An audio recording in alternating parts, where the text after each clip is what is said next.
For 8 long years, I was the invisible force behind every major success in our department. Every flawless campaign, every crisis averted, every major client win, they all bore my fingerprints. And yet the credit never found its way to me. It always, somehow, miraculously, landed on her desk. Her name was Vanessa Moore, head of strategic operations and a master of deception. With sleek presentations and a silver tongue, she knew how to make my ideas sound like her own. Every Friday meeting, she'd smile across the table and say, "Teamwork makes the dream work," while I sat silent, watching her career soar on wings I built. But I kept my mouth shut, because I had a plan, and plans take time to grow. The final straw came on a rainy Thursday. I had just wrapped up a high-stakes deal with a Fortune 500 company, a deal I spent months nurturing, attending late-night calls across time zones, compiling reports no one else had the patience for. On Friday, Vanessa walked into the boardroom, eyes gleaming, and presented my work as hers with a confidence that made my skin crawl. Applause, standing ovation, a handshake from the CEO. That afternoon, I was called into HR. Restructuring, they said. Cost cuts. I was the sacrificial lamb. Vanessa sat across the glass wall, sipping her coffee, eyes never meeting mine. I walked out with my box of belongings, but I wasn't angry. I was smiling. Weeks before that Friday, I began documenting everything. Emails, chat logs, version histories, recorded Zoom meetings where I shared ideas Vanessa later pitched as her own. I even planted a few bait documents, ideas deliberately flawed, which she later presented with confidence, only to be subtly corrected by others. I had a private server synced with my work laptop, hidden in plain sight. But the real gem? An AI-powered voice analysis tool I'd installed, logging and comparing every internal presentation with our Slack conversations. The overlap was undeniable. Data doesn't lie. And now, I was free. Fired, yes, but unshackled. I wasn't alone. Others had noticed Vanessa's game but lacked proof or the courage to speak up. Once I was out, whispers turned into quiet confessions. I reached out to old colleagues under the radar. I shared fragments of my archive, letting them see the pattern. "She did this to you too?" one whispered. I formed a quiet coalition. 3 former employees, 1 intern, and an overlooked IT guy with access logs that could raise eyebrows. Together, we called ourselves Project Echo.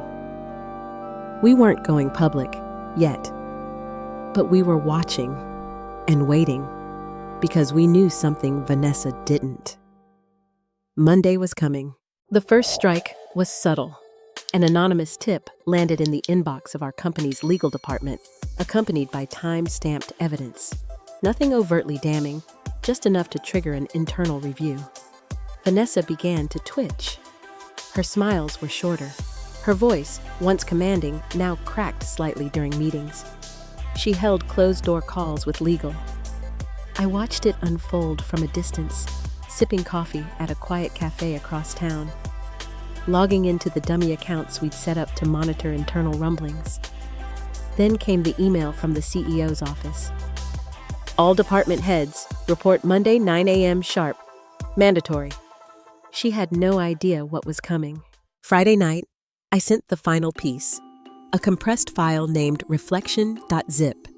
Inside was a detailed timeline of every major project Vanessa had claimed credit for, annotated with metadata, original drafts, and voice logs, including side-by-side comparisons. It wasn't just documentation, it was a mirror. I sent it to one person, Alan Ree, the VP of Corporate Integrity, a man known for 2 things, hating corruption and loving a clean house. By Saturday evening, he replied with 2 words, "We see." 9:01 a.m., Vanessa entered the boardroom, her confidence wrapped around her like armor.